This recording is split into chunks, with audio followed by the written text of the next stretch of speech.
Seringkali kita merasa jauh dari Allah. Doa-doa kita susah untuk didengar dan dikabulkan olehnya. Akibatnya kemalasan bermunajat pun menghampiri diri kita pelan-pelan. Padahal dalam salah satu ayat Allah Subhanahu wa Ta'ala berfirman, "Dan apabila hamba-hambaku bertanya kepadamu tentang aku, bahwasannya aku adalah dekat. Aku mengabulkan permohonan orang yang berdoa apabila ia memohon kepadaku. Maka hendaklah mereka itu memenuhi segala perintahku, dan hendaklah mereka beriman kepadaku, agar mereka selalu berada dalam kebenaran." Ayat tersebut menarik untuk direnungkan setidaknya pada 4 hal. Pertama, dari sisi bahasa, pada teks ayat tersebut Allah Subhanahu wa Ta'ala menggunakan kata ibadi, bukan abidi. Dua kata yang sesungguhnya punya akar kata yang sama, yaitu abdun atau hamba. Kata ibadi bermakna semua hambaku yang beriman denganku, tetapi kata abidi adalah sekelompok orang saja yang benar-benar menghabiskan waktunya dalam beribadah kepada Allah Subhanahu wa Ta'ala. Dengan kata lain, Allah Subhanahu wa Ta'ala menegaskan kepada setiap hambanya bahwa Dia maha dekat dengan kita tanpa membedakan apakah kita seorang yang rajin beribadah atau biasa-biasa saja. Kiai, politikus, guru, supir angkot, pemulung, atau apapun pekerjaan kita, semua adalah dekat pada Allah Subhanahu wa Ta'ala. Kedua, ulama mengatakan sebab turun ayat ini adalah ketika Rasulullah SAW membacakan ayat lain dalam Al-Quran, yaitu, "Dan Tuhanmu berfirman, berdoalah kepadaku, niscaya akan kuperkenankan bagimu." Lalu orang-orang bertanya, "Ya Rasulullah, di mana dan kapan waktu yang tepat untuk berdoa?" Allah kemudian menurunkan ayat yang menegaskan bahwa Dia maha menjawab, dekat dan sungguh dekat. Rasulullah kemudian mengabarkan kepada kita bahwa sedekat-dekat seorang hamba kepada Tuhannya adalah saat dia sujud. Maka perbanyaklah doa.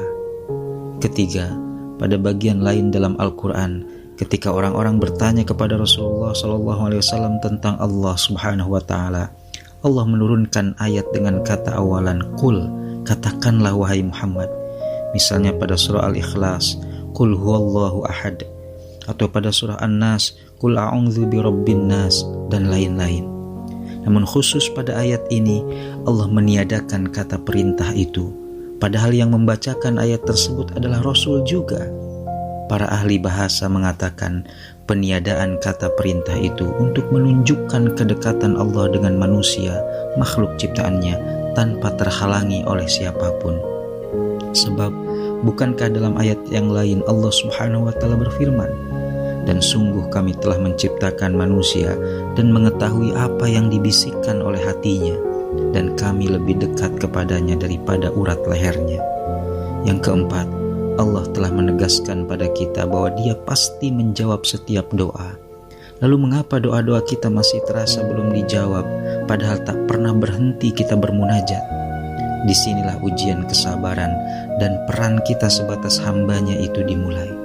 Artinya, kita harus tahu diri bahwa kita hanyalah hambanya, penuh kelemahan dan kekurangan. Oleh karena itulah, Ali bin Abi Thalib radhiyallahu anhu mengatakan, "Sungguh, aku berdoa pada Allah untuk setiap kebutuhanku.